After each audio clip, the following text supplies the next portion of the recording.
Imagine, if you will, stepping out of your home on a warm July morning in medieval Strasbourg.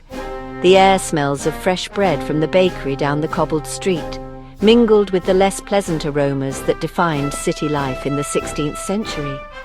As you make your way to the market, something rather peculiar catches your eye. A woman is dancing in the middle of the street. Nothing too unusual there, perhaps. Street performers were common enough, but something seems off.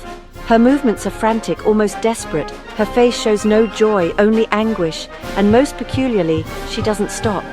Hours pass, and still she dances. Within days, dozens have joined her. Within a week, hundreds, men, women, children, dancing day and night until they collapse from exhaustion, some never to rise again.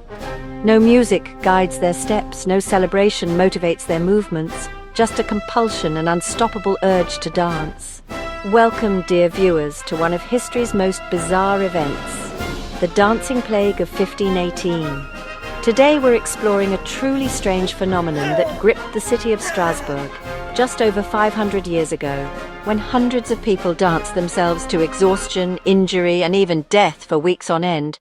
Our peculiar tale begins in July 1518 in the Holy Roman Empire city of Strasbourg, now part of modern-day France. Europe was experiencing significant upheaval. The Protestant Reformation was just beginning, having been triggered the previous year when Martin Luther nailed his 95 Theses to a church door in Wittenberg. Disease, famine, and religious fervor created a potent backdrop of anxiety and desperation.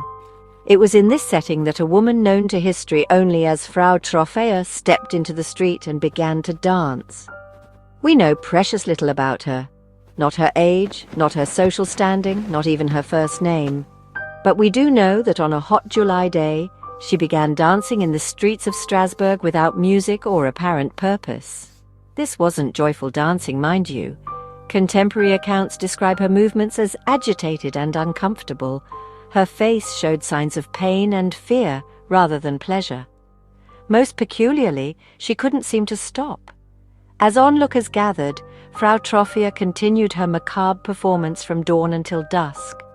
When darkness fell, she collapsed from exhaustion, only to rise and resume her involuntary ballet the following morning.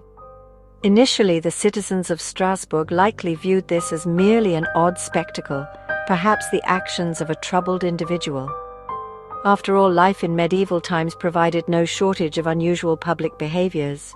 But their bemusement would soon turn to horror, as the dancing spread like a contagion through the city.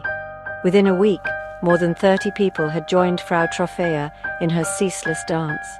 By August, historical records suggest the number had swelled to over 400.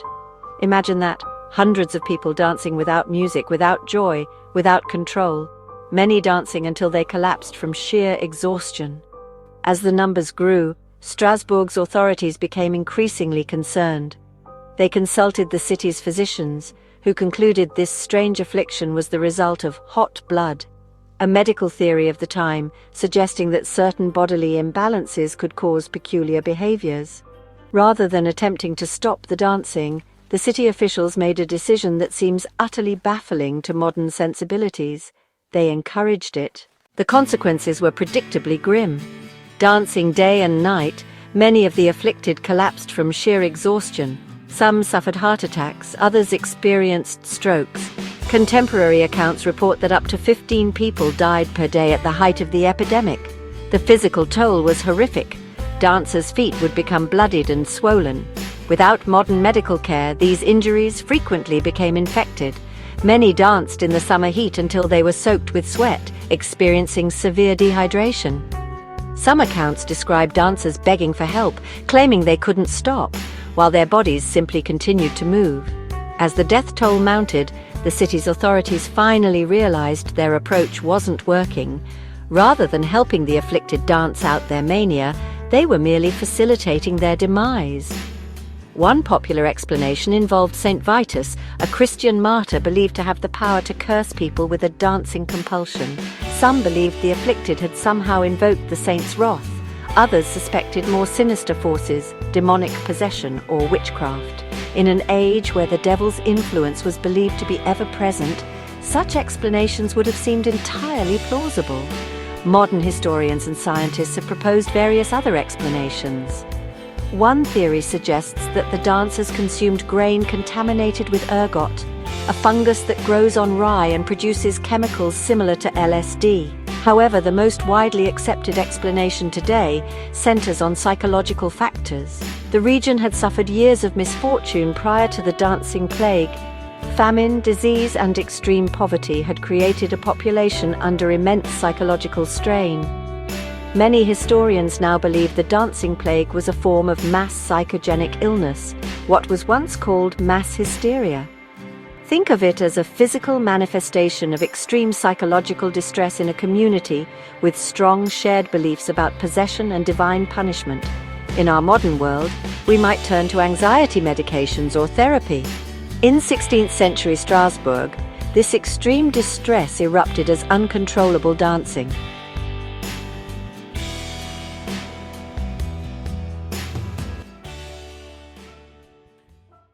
As the situation grew dire, Strasbourg's authorities changed their approach. Rather than encouraging the dancing, they began seeking ways to end it. Since supernatural causes were suspected, supernatural solutions were sought. The afflicted were gathered together and loaded onto wagons.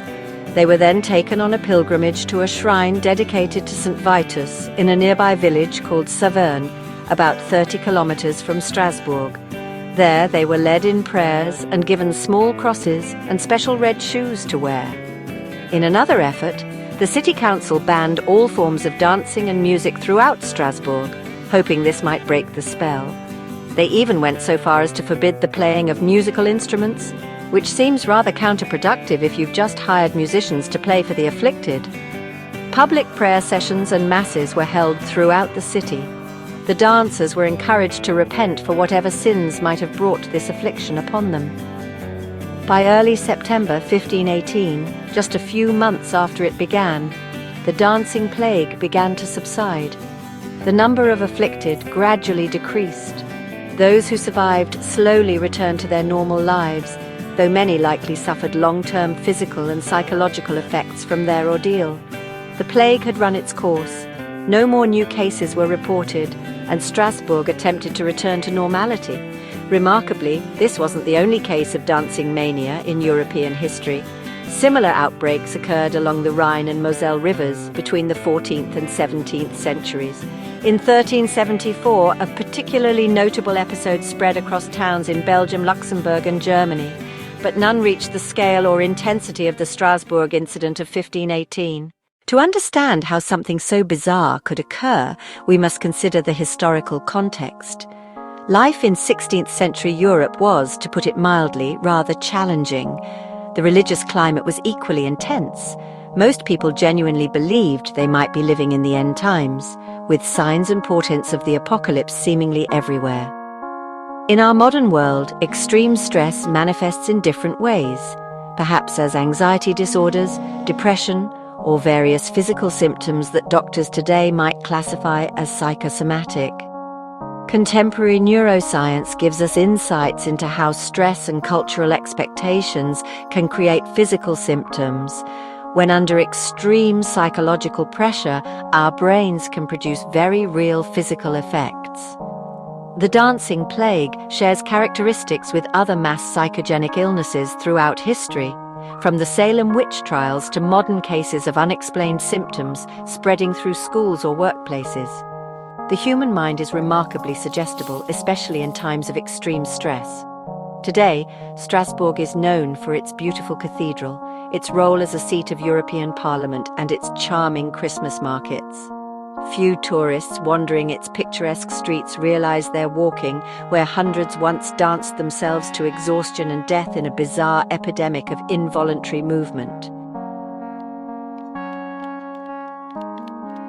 The dancing plague remains one of history's most peculiar events, a reminder of how differently our ancestors understood the world and how psychological distress can manifest in truly extraordinary ways when filtered through cultural expectations and beliefs. Whether caused by ergot poisoning, mass psychogenic illness, or some combination of factors we may never fully understand, The dancing plague reminds us of the complex relationship between our minds and bodies, between cultural beliefs and physical manifestations of distress. So next time you feel the urge to dance, be grateful it's by choice rather than compulsion. The citizens of 1518 Strasbourg would surely envy that simple freedom, the ability to dance when they wished, and more importantly, to stop when they wished as well.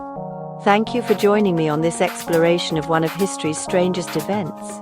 If you enjoyed learning about the dancing plague of 1518, do subscribe to our channel for more tales of history's bizarre and fascinating phenomena, and let me know in the comments, what other strange historical events should we explore next?